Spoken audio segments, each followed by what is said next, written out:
அனைவருக்கும் வணக்கம். தெய்வ சக்தி சேனலுக்கு உங்கள் அனைவரையும் அன்புடன் வரவேற்கிறேன். எனது குருநாதர் தெய்வ திரு சுந்தரவடிவேல் ஐயா அவர்களுக்கு நன்றி சொல்லி வாங்க வீடியோக்குள்ளே போகலாம்.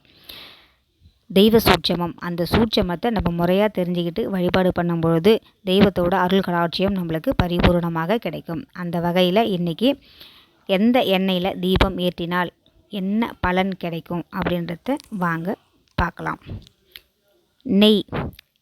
நெய்யில் நம்ம விளக்கேற்றும் பொழுது லக்ஷ்மி கடாட்சியம் நம்மளுக்கு பரிபூர்ணமாக கிடைக்கும்.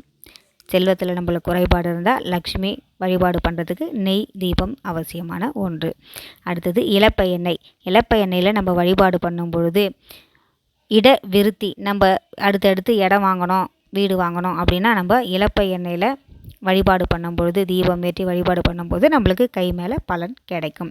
அடுத்தது விளக்கெண்ணெய். விளக்கெண்ணெயில் நம்ம தீபம் ஏற்றும் பொழுது நம்மளுக்கு வரும் துன்பங்கள் அனைத்தும் விலகி நன்மைகள் சேர்ந்து நம்மளை நல்லா வாழ வைக்கிறதுக்கு இந்த விளக்கெண்ணெய் தீபம் அவசியமான ஒன்று. அடுத்தது நல்லெண்ணெய்.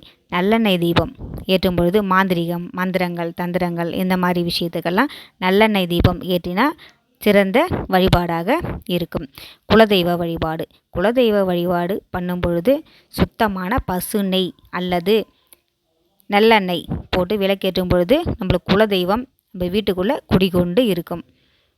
சிறந்த வழிபாடாக இருக்கும். அடுத்தது பிள்ளையாருக்கு வழிபாடு பண்ணும் பொழுது சுத்தமான தேங்காய் எண்ணெயில் வழிபாடு பண்ணுறது மிக சிறந்த வழிபாடாக இருக்கும்.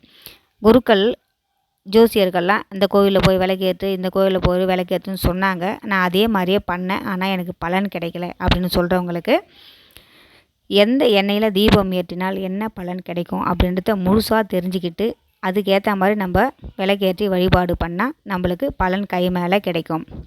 சரிங்களா? இந்த வீடியோ பார்த்ததுக்கு ரொம்ப நன்றி. இந்த வீடியோ பிடிச்சிருந்தா லைக் பண்ணுங்கள், ஷேர் பண்ணுங்கள், சப்ஸ்கிரைப் பண்ணுங்கள். அப்போ தான் நான் போடுற வீடியோ உங்களுக்கு அடிக்கடி வரும், டெய்லி வரும். இதை பார்த்து நீங்கள் பயன்பட்டு நீங்கள் நல்ல முறையாக வாழணும் அப்படின்றத இந்த வீடியோ மூலமாக நான் உங்களுக்கு தெரியப்படுத்துகிறேன். எல்லோரும் நல்லா இருங்க, வாழ்க வளமுடன். அதே மாதிரி கோவிலுக்கு போகும்பொழுது நல்லா மன தூய்மையாக, மன சுத்தமாக வச்சுக்கிட்டு நம்மளுக்கு கோவிலுக்கு போயிட்டு சிறந்த முறையில் வழிபாடு பண்ணி போனால் எல்லோரும் வாழ்க வளமுடன். நன்றி, வணக்கம்.